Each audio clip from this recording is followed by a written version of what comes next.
The invention of the smartphone has undone the invention of the printing press. Illiteracy discourse, everybody is illiterate now.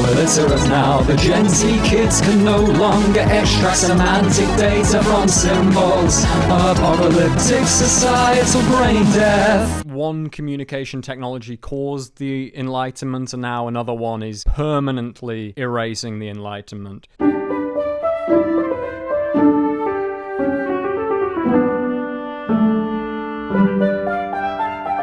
Solomon and Smith. Welcome to Solomon and Smith. I'm Jack Truckenpetter. That is Milo Garner. Neither one of us is Solomon or Smith, but together we are Solomon and Smith. Today we will present the case against reading. Why reading is bad, why you should stop reading. Put down that book. We can solve all problems on Earth by stopping reading right now.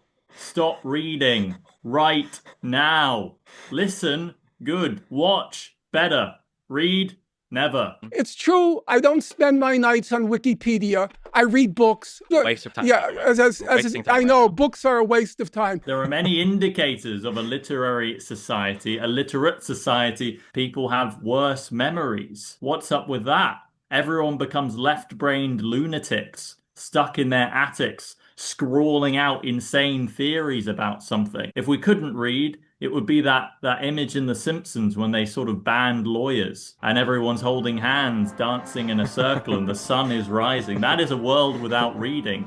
And fortunately, it's on the horizon. It's so painful. It's so painful to listen to this idiocy. Literacy rates are dropping. People don't read books anymore. At last, hooray, huzzah, liberty, the sun, the moon, all of the cosmic spheres, they sing together in this newly post-literate age. For a long time, we were lost in the kind of industrial tunnels, the smoke, the steam, the violence of the literate world. But now we reapproach that Edenic period. You know, you didn't catch Adam and Eve reading. Yeah, you didn't catch Jesus reading, didn't catch Muhammad reading, didn't catch Socrates reading, didn't catch the Homer poet reading. Hell, I mean, even Shakespeare, he would have only owned like 3 or 4 books. The books were hard to print back then. The majority of his input and output would have been mouth-based. Reading has degenerated us as a society more than we will know, and thankfully we're being saved from our reading slough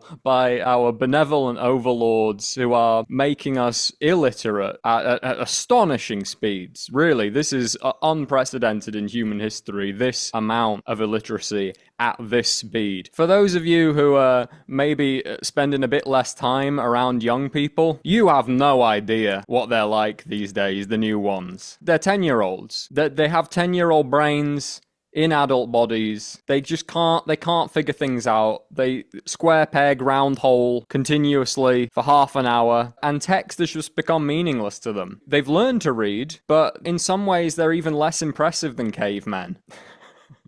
They lack the visual imagination of the caveman. Precisely.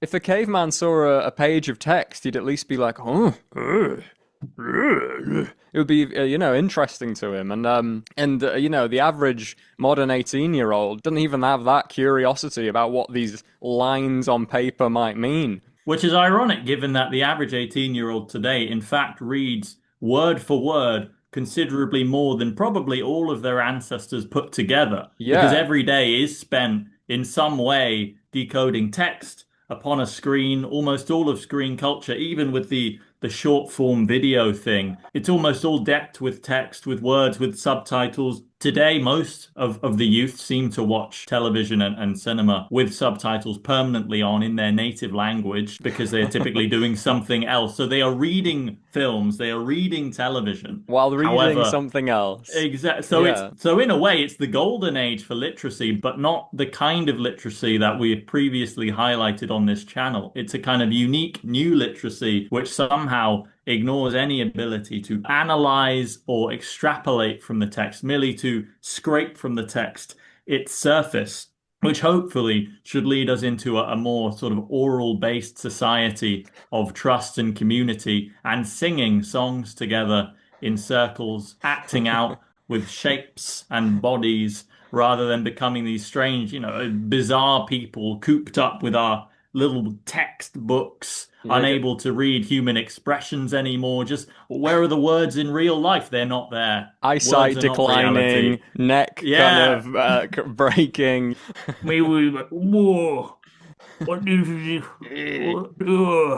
I That's need to not go get what a book. humans are meant We to need do. foot. Dostoevsky,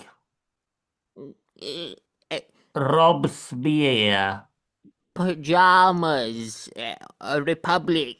That's not what mankind is meant to be like. We We're were meant meant to to be stand tall. lovers and hunters swinging from vines. Well, It's amazing that the way that this was achieved wasn't some obliteration of libraries. It wasn't some burning of every book. They didn't gather every single book in the world in Babelplatz in Berlin and successfully burn every single specimen of text. They did it through hyperliteracy. Literacy is being destroyed through literacy, through a sheer amount and speed of linguistic input. Linguistic input of a deeper, more imaginative kind is just being annihilated. And it's astonishing. Like, you'd think the book burning would in some way be more efficient, you know, just go to the library, burn all the books there. But the way that they've effectively managed to burn all the libraries of the world, to burn all Plato, to burn all Aristotle, burn all Goethe, burn all Shakespeare permanently, forever, for all future generations, is through literacy, not through burning. They've burned the libraries in the head. They've burned the capacity to read for all future generations, or every single kid who grows up with access to these to the machines and to this amount of textual input. But simultaneously, curiously, they've also made every single text ever written free and completely accessible. In a cruel twist of fate, they've said, you can have it all. The Library of Alexandria is in the palm of your hand, plus more than any library could ever contain within about 3 seconds. A little bit of thinking, you can get any text ever written in any language. The whole corpus of human knowledge. And then in such a way that you just say, it doesn't really matter. Don't want to. Boring. It's the Twilight Zone episode where the guy has the library and can finally spend his entire life reading, but his glasses break and he can't read any of the books in the library anymore. That's the situation that someone born after the year 2000 finds themselves in, especially men, but it's also applying to women as well. Basically, anyone who grew up with a phone has their mind completely, irrevocably melted, destroyed. It's at a level that it cannot rise above. If you grew up with a phone, there's just certain cognitive capacities you do not have and you will never have. And if you grew up with the AI, it seems to be even worse. Like, we're having the first generation now of college students, of graduates who have had access to AI since childhood, since this developmental period where children would usually develop some sort of literacy. Modern college students are peaking out at like the literacy of 10-year-olds. And it's different country by country. For some reason, Israelis have the most of these adult 10-year-olds walking around. No idea what's going on there. Basically, we're producing more and more people in the West with really extraordinarily rudimentary capacities of decoding text, of extrapolating from text, of understanding words in an order. Yeah, but it's interesting how spectacularly reading lost the attention war. Because in times gone by, it wasn't simply that we were all sort of floating brainiacs who imbibed all texts with a kind of moral certainty that we were doing the right thing. Books were just entertaining for a lot of people. They read them because it was a good thing to do, pass the time, exciting, made the brain kind of fizz a little bit. And it's not that stopped happening. There just became other options that universally seem to be more popular with the average person. For instance, newspapers beat out paperbacks, fine, but then TV beats the newspaper, and short form phone content beats the TV. It's just, given if you put the monkey in the room with these options, the monkey previously just with the book and I don't know, church and the park would go, all right, let's do the book. Yeah, the let's book have is a the go best. with the book, or at least a certain proportion of the monkeys. Yeah, and then maybe if they've done the park, they'll go to the book later. But now, given this panoply of options, the book scores so lowly. It's like, yeah, I'd rather listen to music, play a video game, watch a movie, watch TV, scroll on social media, all of this, write comments, go on YouTube, waste my time watching literary podcasts, all of this stuff. It scores above just picking up the book, which makes picking up the book outside of the niches who are still very much in love with it, a kind of, like a virtuous act. It didn't used to be a it's virtuous hair act. shirt. It's not hedonistic anymore. It's like listening to Bach as well. Like all these people listening to Bach, like, it's good for me. It's good for me. Like not enjoying it, like what you people do? It's beautiful. It's music. Like, no, it's good for me. Now I have the music that fills my globules, my jobloids, my blobbly head much more thoroughly than Bach. It gives you that constant gratification beat by beat. There's a big kick drum like a foot stamping on a human face forever just to give you that sadomasochistic joy of being like abused by the sound waves.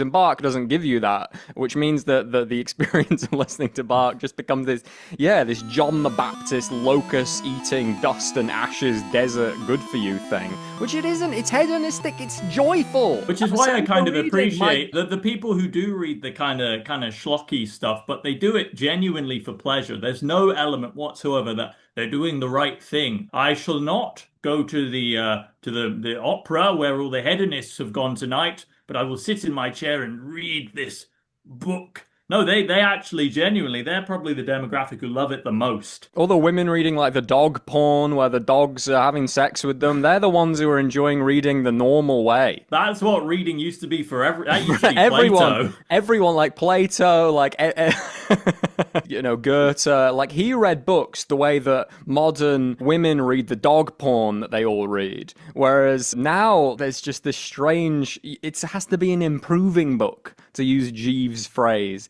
I'm cuddling up with an improving book. All books are improving books now. This is what men read exclusively. It's just, it has to be kind of self-help, kind of how to make $1 million in 20 minutes. Or Jordan Peterson, how to fix my life in 20 minutes. But it can't be a waste of time in the male version, which is, I think, the worst version because it makes it exclusively like a kind of a maximizing task of information extraction. Give me your wisdom text.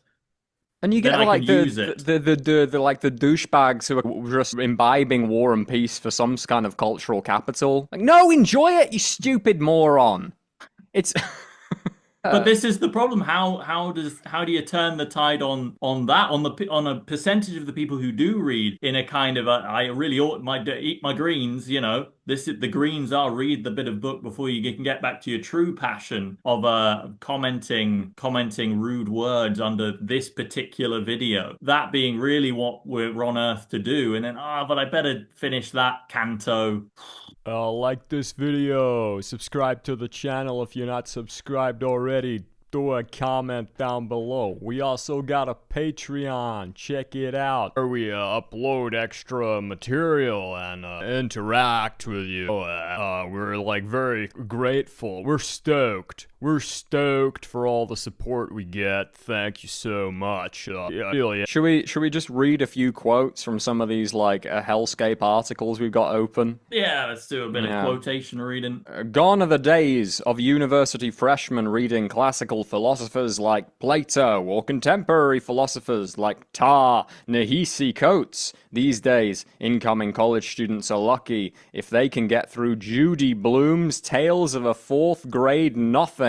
Diary of a Wimpy Kid for normies who've never heard of Judy Blume here. According to a new survey of adult skills conducted by the Organization for Economic Cooperation and Development, a very sinister sounding organization, a not insignificant number of adult students enrolled in higher education are now reading and doing math at a level which, in a more functional society, would be alarming for a middle schooler. They're being outperformed by the 10-year-olds who were born in the 90s. I've got a good one here. Higher education will almost certainly have to become more remedial. In a study of English and English education majors at 2 regional universities in Kansas, researchers asked students to read the first 7 paragraphs of Dickens' Bleak House. It begins, London. Michaelmas term lately over, and the Lord Chancellor sitting in Lincoln's Inn Hall. Implacable November weather.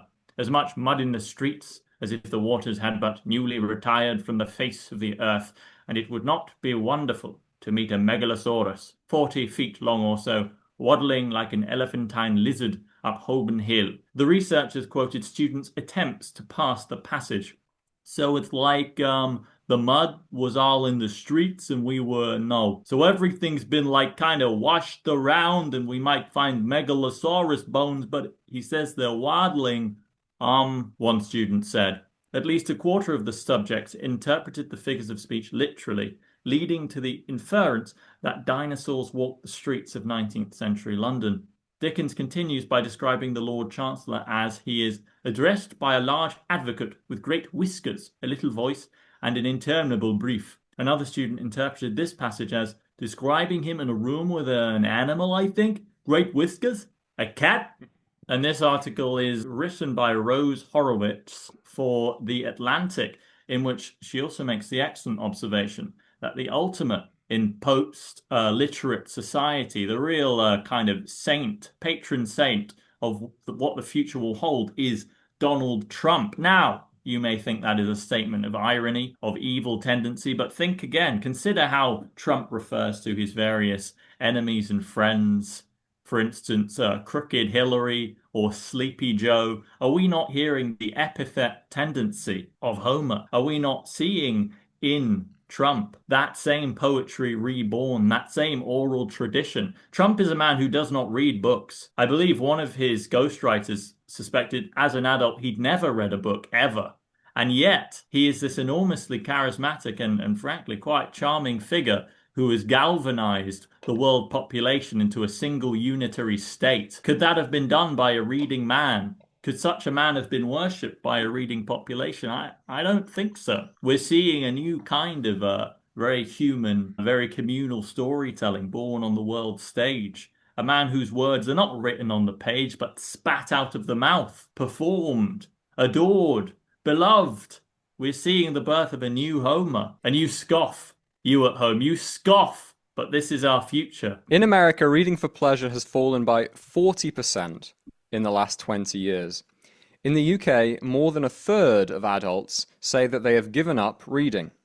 The National Literacy Trust reports shocking and dispiriting falls in children's reading, which is now at its lowest level on record. We are reading less now than a period where there wasn't universal literacy. The literacy levels are declining and stagnating in every single quote-unquote developed country. But you've just got to come to terms with the fact that the average young person you bump into now just doesn't have certain brain pathways open. They don't have the well-documented cognitive advantages that come with reading. And for the kind of strange elite reading class that constitute the viewership of Solomon and Smith, it leaves us with kind of an interesting conundrum what we do in such a society. Do we do like a quixotic quest to try and educate the now uneducatable, whose brain plasticity era is over and are stuck with 10-year-old brains forever? Or do we just build forts, build big forts, big castle walls with big buttresses to keep a sort of a reading society, a bit like a monastery in the Middle Ages, alive and well defended from the illiterate Homeric hordes speaking exclusively in Homeric epithets who are outside? Yeah, maybe we begin to envy them and their extremely good memories they've started to develop, unable to write things down. They just have these like full maps of the Pacific Seaways just in the brain because now they're accessing parts of the mind that we'd long consigned. They become right-brained, emotional geniuses somehow. They can just read each other's minds, and we're up here with our books, peering down. How on earth have they done this? Let me consult the texts. Fools that we are. Fools that we are. We immediately, as soon as we see like a tree or the moon or the starlit sky, we immediately start categorizing it We go starlit sky. We see the words in front of us as we look at it. Whereas the illiterate hordes down below, living their paradise Eden life, they just experience the sky. It swims directly into them. Yeah, no intermediary. They don't have to translate it first into language and then back into experience. What is Yeah. that star? Ah, I know what a star. Wait, let me check. Ah, yes, I know what a star is.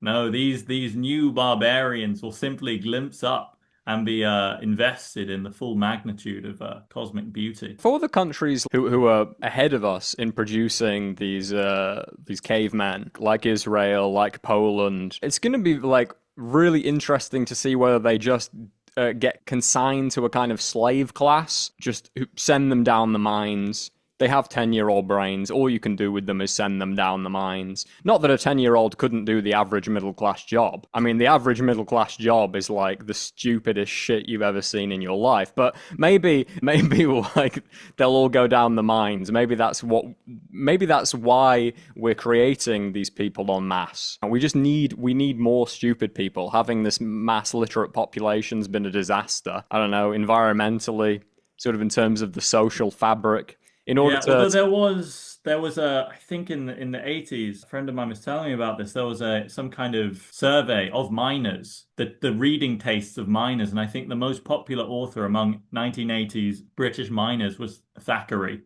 which is a sort of amusing thing to think about. The actual miners, they're all like, yeah, Barry Lyndon, that's my favorite. He likes, Vanity Fair, but I'm a Barry Lyndon man. And that's the stereotype of the kind of, go down the mine with all the Thackeray lovers. Okay, I correct myself then. Maybe that's what office jobs are for.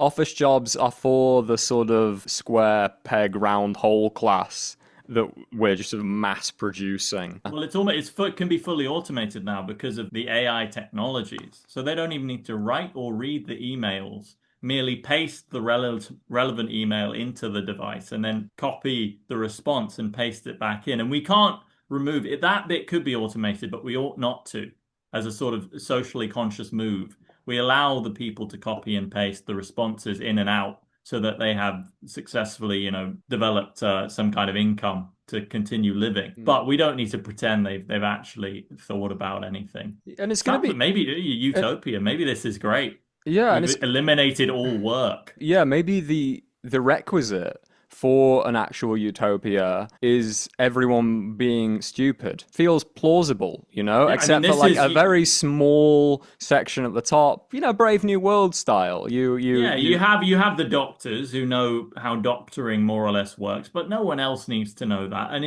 you get it in Ecclesiastes all the time. Increaseth the knowledge, increaseth the sorrow. This is one of those classic bits that you see in ancient wisdom literature, but that no ancient wise man ever actually follows. They could just decide on realizing this, very good, I'm not going to read anything else ever again. Ignorance is bliss. It's like the blue pill or the red pill. There should be a kind of blue pill movement. Where the hell is it? Where are the real blue pillars? Like, we should just take the blue pill. This is genuinely a great move. Everyone is underrating the blue pill. Red pill's horrible. You wake up and there's tubes coming out your face. Exactly. And being a literate person surrounded by illiterate people in a kind of Elias Canetti Die Blendung world, it can be extremely horrible and tragic and crushing. It just inspires a sort of a level of extreme, like utter misanthropy and loneliness, just the extreme loneliness. I think this has been an issue for a long old time. What if Plato's cave is actually quite nice? You get to watch the shadow puppets all day. It's sort of warm. It's not too bright. You got the nice kind of braziers going. Yeah, maybe we should just set up shop in the cave. People don't like it. It's like with the clavicular thing. People don't like the fact that maybe life is better if we all smash our faces with hammers. Something about it feels wrong. But maybe we should smash our faces with hammers and not endeavor to leave the cave. Yeah, stay. This is the Solomon and Smith position. Give up. There is a plausible version of the future where there's a nuclear apocalypse that wipes out all civilized society, and those guys in that island in the Indian Ocean, Sentinel Island, they're the only humans that survive, and they were just like, they picked the right lifestyle. They picked the most sustainable and the most sort of livable, humane lifestyle, not making any of the moves that would produce what we call civilization, literacy, just stay there in the forests, on the island, fishing. Never touched a book. Yeah, Good for them. they've never touched a book, you know, and they look quite happy in those helicopter photographs. They look like they're having a nice time. Well, actually, no, that guy who brought the Bible to them, but they probably immediately destroyed that book. I mean, I don't even know what you think of a sort of object like that if you've never seen it and have no real context for it. Lots of sheets, lots of wood sheets that have been cut very thin and then marked. What the hell is this? One thing that has become crystal clear to me is that to be middle class does not in any way require literacy. I mentioned to my bank team that I was recently published in an anthology. They expressed interest. I sent an email, explained the premise, Australian speculative fiction, picked up 8 copies from the distributor to sell. I brought them into the office and my co-workers expressed dismay that I am but one story within, that it is not a novel as they expected. I reviewed my email and it is crystal clear they simply cannot parse its contents. They don't know what collection or anthology mean, and they have no capacity to investigate it. One manager used AI to write her dead sister's eulogy. Another is rewriting a family history with it, sucking all the character out of his natural voice. My Gen Alpha Jr. admitted that she had not read a book in 4 years. It isn't just children. However far you think literacy has declined, however much grace you afford the public, they are even farther below your minute expectations. Yet they are rich. They own homes, go on holiday to countries they could not locate on a map, express opinions on political subjects, the nuance of which escapes them. It is always worse than you think. Why do we even have a middle class? Well, it was sort of made up. What possible wasn't it? benefit does society get by having these people around? Top and bottom, that existed. And I think they sort of invented the middle guys to sell a certain style of existence, to justify it. Say, you can be in the middle. You won't be one of the big dogs, but you can be in the middle. That's pretty nice, isn't it? Thinking about it. But maybe it's sort of realigning to the old way, where you have the mega upper kind of tech gods. Tech god kings, and then, like that. Slave class below. Exactly. It's that pyramid of capitalism kind of meme, but the bourgeois people just scrape them away. Because if you spent like 15 minutes in an office, you know, these people can't do anything. They can't think. They can't read. They can't write. We've accumulated millions of these completely superfluous, completely talentless middle-class people with no skills, no abilities, barely any attributes, engaged in the most valueless imaginable behavior. Just idiots. You know, the working class are also idiots, but they can bleed radiators, they can, like, change light bulbs. Give 1 million middle-class people a light bulb to change. They won't manage it. Give them 1,000 years, 1 million middle-class people. Make their entire civilization be about changing this light bulb. They won't figure it out. They are literal zombies, the entire middle class. The backbone of our society is a literal zombie class. They won't notice totalitarianism. They won't notice if the sun explodes. Middle-class office work is just universal basic income, but it's only for, weirdly, the richer people. But it's like, just a guaranteed paycheck. You don't have to do anything. Just show up. Look, it's fine. Excuse our middle class Solomon and Smith fan base. None of this applies to you if you're subscribed to Solomon and Smith. Click subscribe down below. But the rest of you, I mean, what is this obsessive, almost erotic fixation on completely worthless actions? All the middle class email jobs, all the middle class meetings jobs, all the middle class spreadsheet jobs. How is this not extreme and inexcusable failure? Comment below. None of your relatives ask what you're doing with your lives, even though your lives are being like wholly point by point wasted on every criteria. The woman writing the eulogy with ChatGPT, what the fuck is that? What is that? Unless you're trying to like attack your sister, unless there's like shit on your sister's grave, and that's the sort of vibe you're going for. Like not even a normal shit, like this horrible diarrhea, pork korma shit, like utterly depraved, like disgusting, disgraceful behavior. Imagine it. Imagine a relative dying. Imagine your sibling dying, and you outsource your grief to fucking like Sam Altman. What? It's like getting in the old world, it would be getting a template with the name tags missing, and you just write in your sister's name. Yes, this will do. This is sufficiently sad. But I think the real interesting thing about the sister eulogy from GPT is that it probably will, given the general mood, make someone or multiple people cry in the church or wherever it is, the non-denominational zone of belief or non-belief. It will probably affect people deeply. And I think, what do you do then? What do you do if you're not the person who fed your brain into the machine, but in doing so, people have responded with authentic, because there are all these studies that people, I mean, we're talking about the post-literate zombie class, but prefer AI writing to human writing. They prefer AI poetry to real, actual great poetry. When given a side-by-side, which one do you think's better? Not even necessarily which one do you think is AI, but which one do you think is better? And now that's interesting.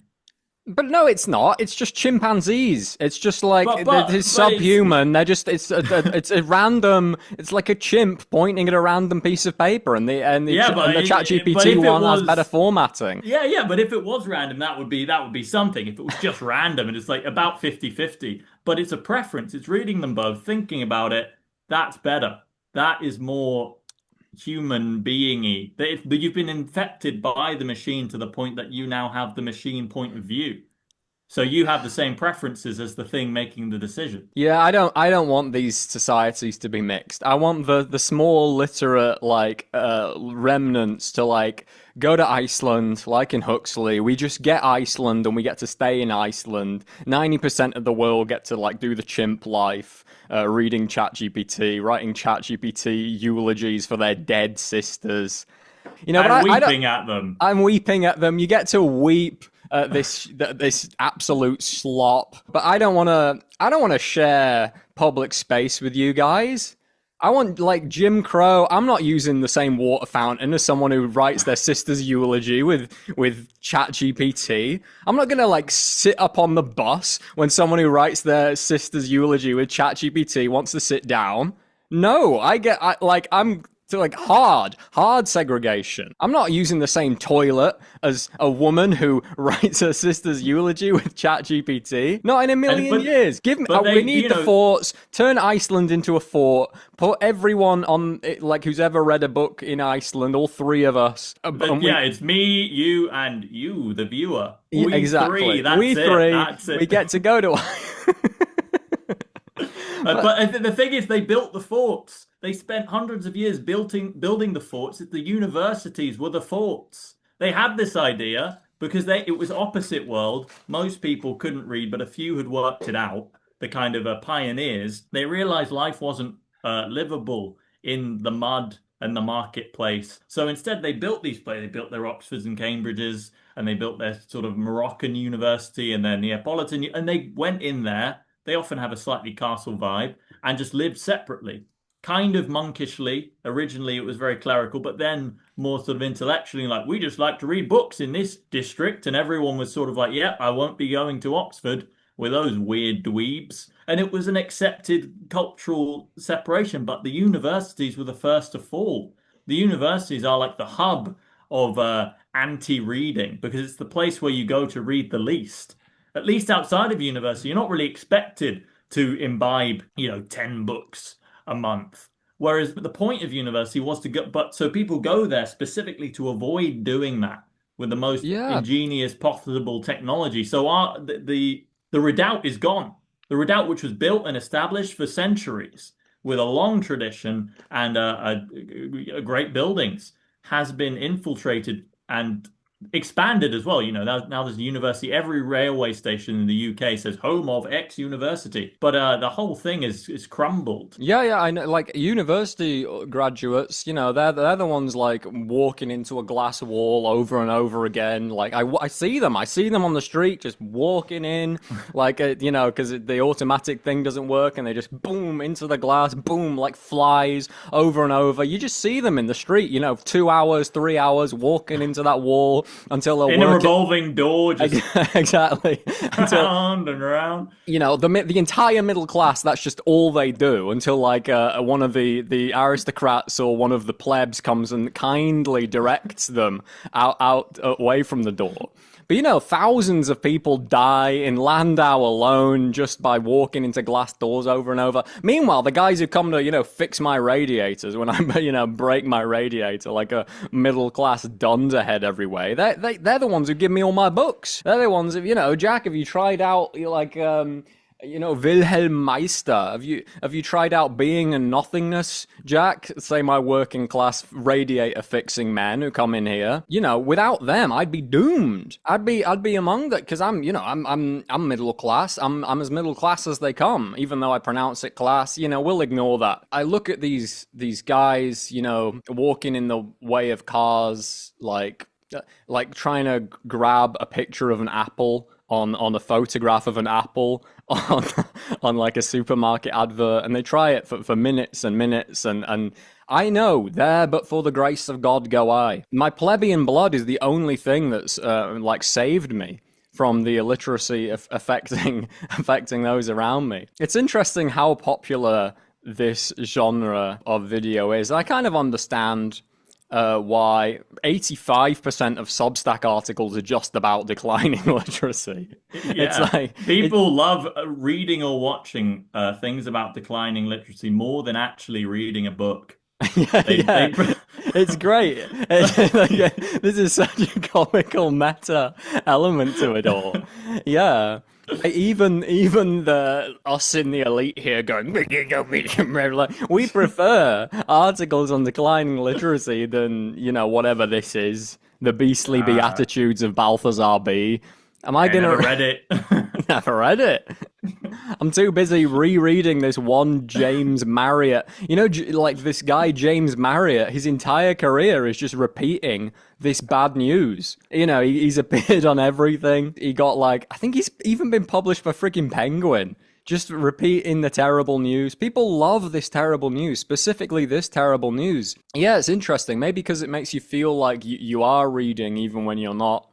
It makes you feel because I'm reading this, I'm one of the people who's going to Iceland, even though we know, hey, your dead sister, the temptation is there. Yeah, your dead sister's eulogy. You've got like a blank sheet of paper in front of you. It's like, ladies and gentlemen, comma, and you're like, oh gosh. Watch the Solomon and Smith video about declining literacy rates. That'll fire me up. That'll fire me up. Yeah. Wow, this is weirdly relevant to what I'm currently doing, right? In my dead sister's Wow, and all of you at home are having this experience. Good Lord. We're plugged in. That to me is like an absolute Rubicon. Like I feel it is morally so depraved to do that to me. Like if my brother were to die and I were to write his eulogy with ChatGPT, I would feel like, I'd done the Hitler salute, I'd said that the Jews were in my attic. That feels like the equivalent moral behavior to me for some reason. Knocking on the door, is there anyone in your attic? Yes! It's like the same thing as typing in it just feels so depraved. Like, so evil. It's rare in this crazy world of just children's heads exploding every time you open your phone to really feel like intense, extreme, cosmic evil. But when I learn about someone writing their sister's eulogy with the Sam Altman machine, it really makes me feel that. This is just primal evil. Yeah, and they don't realize it though. This is the thing. It's not even a kind of moral foible. Should I do this? It's an automatic, well, this thing has been helping me with every single aspect of my living, breathing existence. Why would I draw the line at this? amazing incident in reality. For the average non-skeptic, it's not even kind of hovering over the enter key. Should I send this request? It's like, oh, of course. I've got another task in my life. It must be fulfilled. Sam Altman, it's got my back, as ever. I don't think you can sustain democracy with all these 10-year-olds. I mean, we don't let 10-year-olds vote, like actual 10-year-olds, but we let all these 10-year-olds with adult bodies vote. Why? You know, now it's only a quarter of all young people. In the future, it's going to be half the population. These people who've sort of had their human rights sapped from them in childhood, irrevocably. And if we do ask their opinion, why aren't we asking the opinions of infants? Yeah, I mean, maybe that is the answer. Instead of restricting voting, it's just suffrage, everything. to Yeah. expand it. Because I think the one benefit of democracy is just that people are liable. As in, it's like, well, you know, these plebeians, this mass of people could just all change their minds, and then you are subject to their whims. But maybe it should be the universal, even the whims of like actual toddlers. Yeah, no, I really, yeah. Just The chaos toddler mode. lobby Shit, gains a lot of power. I think you know, even like younger fetuses. I think like let's do like Catholic moment of conception. Somehow ultrasound technology or whatever. We interpret certain like thumb movements. No, but pre-thumb. So just cell movements you can interpret as a vote for one of the parties, and that becomes like a major lobby. You got to get the pre-thumb level fetus lobby. But imagine Thatcher's milk policy with the toddler lobby. She would have been out in days. That would have been it. Lost the toddler vote in one swoop. Just like why not? Why not at this stage? It's really mental. Absolutely insane. I don't understand how you could do this. How you could have had the previous 20 years and not thought something's going to go wrong. The generation that gave us and people a bit younger than us phones, what did you think was going to happen? What the hell was in your head, if anything? It's ridiculous. What on earth kind of like Faustian pact induced you to do this? Have mankind ever rejected a more expedient solution to a problem willingly? They've had, sometimes people have tried to prevent it. But, you know, in the kind of Luddite thing, when you've invented the factory farm thing, can you uninvent it? Or will people continue to use it? Because, like, the end of slavery, part of the reason was a moral William Wilberforce, but part of the reason is it wasn't that efficient. And they found more efficient solutions to some of the problems. And that's the tough thing with the mega tech. If it is just more efficient, even if it's kind of bad, like the GPT solution is often bad, but if it just on a basic level is a bit quicker, I think humans really struggle to pick the slower option. And maybe they can sometimes, but it's that thing about you read the book while whipping yourself because it's a virtuous good thing. But for it to become just the, you know, your twitch reaction to any stimulus, you generally will go for what seems to be, you know, the gun rather than the rapier rather than the like Bronze Age spear. You just go for what is the fastest tool for the moment. And it's now we have these sort of infinite speed neural network things. Can you ever get someone to stop without creating something even more efficient, which presumably... It's just a button that thinks every single thought you're ever going to think in your life for you instantaneously, and then you get to do the vegetable existence for the rest of your life. You just press the button at birth, all your thoughts are thought for you, outsourced to AI companies, and then you just lie in Garden of Eden vegetation, being under fed the through tree. Tubes. That's what it's all building up to. Tube generation, tube slop generation. Maybe we're just like transforming ourselves into like rocks, into stones. Humans have looked at stones for all of human history, even pre-human history, just animal life, like. I feel pain, I'm aware of things. Okay, stones might have some weird David Bentley Hart awareness, but they basically don't. And we've been looking at stones going, good Lord, to be a stone. That's a life. And maybe that's what it's all in aid of. Maybe all human visions of heaven are ultimately just a pebbled beach, stones. That's like the paradise human society. It's just because rocks, you don't hear much pile of rocks. Yeah, you don't hear much going in all the visions of heaven. Some people think it's going to be like harem, and there's just going to be lots of like sex and drugs. Fine, but the standard kind of theological view of heaven doesn't seem to be a place where much goes on. I mean, there's mystery we don't know, but equally there's a sense of peace, stillness, realization, oneness. You sort of your individuality might sort of crisp up into soul universe, but it doesn't feel like a place where we're suddenly adventuring and being challenged, feeling pain, encountering difficult questions necessarily. There's the vision of it, and maybe in a world that was more defined by sort of constant suffering and constant struggle, more evolutionary. That really is a paradise. The Garden of Eden is just, well, sit down. Oh, don't worry. Food will be there. You're okay tomorrow, the day after. The field doesn't need to be. But now we live in a reality that increasingly, especially for the middle class, pens close to that anyway. You do spend a lot of time basically in leisure, sort of panicked and anxious and depressed, but in a form of But leisure. in heaven, yeah, like you're anxious and depressed and like living completely meaningless existences, but you are in heaven and it is paradise. You've made it. This is the best it's ever been, you know, and your kind of misery in the face of that is somewhat incidental. Yeah, and it's like the Robert Nozick experience machine, where if you could go in the machine and it just sort of pumped you with dopamine and serotonin and just sort of like infinite sunrise, sunset colors.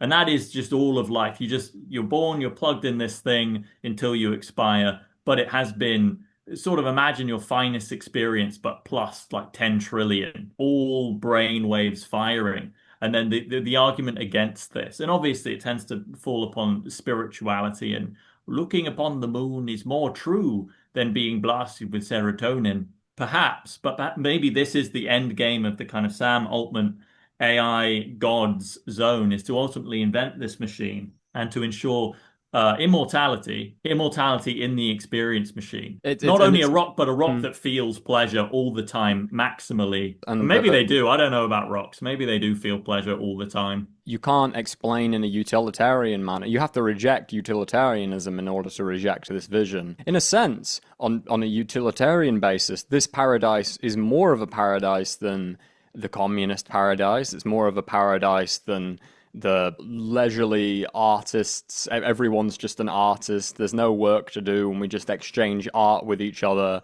Kind of agrarian, kind of William Morris paradise. The paradise of just infinite, eternal pleasure, birth to death, which I think is the end goal of like Peter Thiel. I think that you can only justify that through utilitarianism, and it rejects almost in its design any categorical moral impulse. And I mean, it transcends morality. It's to that extent quite a Nietzschean vision as well. Infinite transhumanist paradise that I sort of assume will never arrive. I don't think you can build this machine. I don't think you could build a consciousness. First of all, I don't think you can build awareness. And then on top of that, I don't think you could create circumstances where a consciousness is just in pleasure constantly. And this was the thing in The Matrix, which amusingly becomes the most important text of all time. But when the machine said they tried the experience machine thing, they tried to just do infinite joy, when we've all stopped reading and we're dancing around world, but that the human psyche or conscious rejected it and would not allow this. They wouldn't stay in the sleep. So they had to reinvent civilization at its peak, 90s New York, which I think was correct. I think they sort of nailed that. just to live on an infinite Friends, loop. How they're 90s, living in Friends, yeah. Because it came with Monica's with apartment, and suffering, and there are levels of dissatisfaction. But it was that balance of sort of good and evil that satisfied the human brain sufficiently that it could run permanently as a very inefficient battery for big robot meaningless... The poor, like, Rwandans experiencing continuous genocide. But, they were... It's true. Although the edges of Matrix world, I'm not entirely sure. I don't know if everything, like the whole world is even real or if it's just New York. All beings are in their own version of New York, with imaginary Rwandans being genocided. It's interesting, like we were talking about in our discussion on dreams with a psychotherapist, which may not be uploaded at the time that this video is uploaded, but it will come, or it will be there at the time you're watching this video. We talked about how you cannot read text in dreams, or books in dreams they don't have linguistic content, and in a sense the technological world, the internet world has turned reality into a kind of dream where text also doesn't penetrate. You can take a book and you can open a book, but it is just shapes. You can't decode it. You can't turn it into experience. Yeah, I really like books. I really like reading. And you won't convince me. And I'm gonna be, at least one generation more who do it. In a sense, it's not all bad to be in an extremely small minority, as well as making yourself open to more nuanced, more sophisticated despair and suffering. You do also open yourself to more nuanced, more sophisticated joy and happiness. I think the pleasure of James Joyce and Mozart and all these things really is extreme. It makes you feel good for like several days on end in a way that like pornography or this YouTube video will not do for you. We will be looking over our parapets in great envy when almost immediately after post-literate society is established, another oral poem of the level of the Iliad is instantly composed. And they're all singing it to each other. And they all remember every word of it. And we're trying to get it down in our little notepads. And we think, how did it happen so quickly? How did they immediately develop this advanced oral culture? Yeah. But that's for the illiterates to deal with. Yeah. No, I mean, it is worth saying, like, the illiterates, they will have access to other interesting new emotional experiences. I mean, oral culture, that way that an uncontacted tribe looks at the stars, looks at the trees, looks at the animals, it will be very interesting for them to feel that, and it probably has certain magic that will be denied to us. But I'm happy with my choice. Like, it's a give and take. It's a give and take. Maybe it all amounts to a similar thing in the end. It's strange. Although it's worth saying, we've been talking about like how pre-literate societies tend to be more balanced in the brain hemispheres. McGilchrist core, you become more left brain, the more quote unquote advanced your society is. You become more categorical, you become less open to experience, you have a less active bullshit detector in the right brain, you're less aware of the world. But at the same time, we are also in, I think, the phone head, the specific phone brain kind of caveman that we're producing today, that specific genre of ape man that we're creating en masse right now as a sort of civilizational project, they probably are more left-brained than us even. A phone just makes you think categorically. A phone really closes off a certain right brain awareness, a certain ability to just experience things. And you need right brain awareness to be able to interpret that Bleak House passage you read at the start for what it is, to be able to see the megalodon brontosaurus walking the primeval antediluvian mud streets of London. For the non-literal, in a literal piece of writing, to identify, all right, but it's not really there. Whereas to have the very literal-minded, it's almost diagnostic, text just tells you things, which is maybe the most left-brain possible version of text, the most kind of Immanuel Kant philosophical proposition, where the text must be very precise in telling you exactly what it means. And it might be sort of tough to parse, but the point of it is to be as precise and direct as possible. Whereas even that, it's not like Dickens is especially discursive in his style, but the point of even that passage is to be just slightly metaphorical, to step slightly outside of A is B into C, and to just slightly wriggle around in there. Yeah, I mean, it's there constantly in Dickens, and Dickens is a good example of just constantly walking into metaphor and expanding. At the very start of Christmas Carol, to pick a very obvious example, like Marley was as dead as a doornail. I don't quite mean a doornail. What kind of nail do I mean? I think I mean the nail on a coffin. Turning that simile into this other simile and inventing it in kind of real time in this way. But what does this have to do with the dead man? Actual cavemen back in the day and actual uncontacted tribes today probably have this in superabundance, this capacity to compare stars to eyes and things like this. The phone brain's less so, I think. Yeah, it's the best thing in Homer, I think, are these kind of like 10-line long similes. They call them the epic similes, where it's like I mean, they just go on for ages. It's like, and the men all joined together in battle against this single man as though they were a herd of cattle who on the Sunday had recently been eating grass, but then became aware of a lion in the far off hill, and so began to walk away from the lion as the lion came, and then it will just go on, and then say, this is what it was like for the men with their shields Yeah. facing Hector or whoever. But that's I think it's a good example of when that right brain sensibility of mixing the whole world in its kind of juices is then by Homer, the guy who writes down oral tales and makes them non-oral. Like we shouldn't mistake the fact that whoever this Homer guy was unoralizing The the oral oral tradition, poem, yeah. but is keeping that, preserving that element of it where the categories can blend a bit more easily than if you're saying, well, the soldier is not a cow. Therefore, you've made a mistake because you've implied the soldier is a cow. Are these some cow-style soldiers?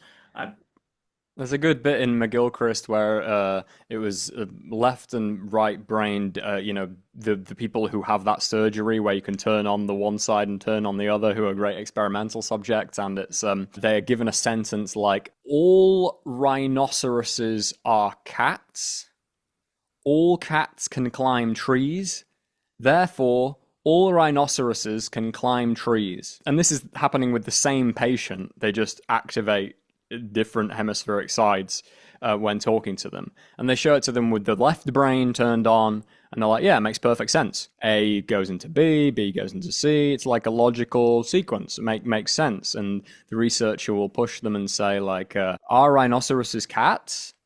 And they'll go, yeah. Like, think about a rhinoceros. Think about, they're the same as cats. Okay, no, they're not actually the same as cats. But it says so here. Look, and you can follow the logic here. Yes, but if the first one is untrue, what does that mean for... And it doesn't go in. They just keep repeating the left brain patients. But it says this here. And look, it makes sense. A goes into B. If rhinoceroses are cats, then they can all climb trees. What don't you understand? And they get really angry about it as well. They get really, like, tetchy and... No, but it makes sense. Look, it's written down here. And even though they consciously know that the first proposition is false, it doesn't affect the verity of the entire thing, because it can be fit into a structure, and it fits into the categorical way that the left brain thinks. The right brain patients immediately stop at proposition one and don't go further. They just go, yeah, it's untrue, I won't bother with it. That's just not true, so I'm not gonna... It doesn't matter what the rest of it says. Yeah, and there's a good example which comes down on the pro-reading camp, but of a similar, and we can break it into the left-right brain thing in that Atlantic article, which I will read now. So it's this guy called Ong. I think he was Walter J. Ong, Jesuit priest who was looking with into... the Inuits, or yeah. Yeah. So he was cites a case study by neuropsychologist Alexander Luria, traveled to remote villages in Uzbekistan and Kyrgyzia in the 1930s when peasants were starting to receive rudimentary reading and writing instruction. So almost like the inversion of our current situation. Luria met his subjects at tea houses, field camps, and around evening fires. There he posed a number of questions designed to elucidate differences in how illiterate and literate peasants thought. Luria told the peasants, in the far north, all bears are white. Novaya Zemlya is in the far north. He then asked them the color of bears in Novaya Zemlya. The literate peasants were able to complete the syllogism, but the illiterate ones refused to try, explaining that they had never been to the north and thus couldn't answer. So it's like an intriguing, the same thing. Like, well, I've never been to North Zemlya. I don't know what color the bears are, but all bears it's the opposite thing. That shows you the importance of left brain activity, which is activated by reading. And now with a phone induced illiteracy, I imagine they'd be able to figure that one out.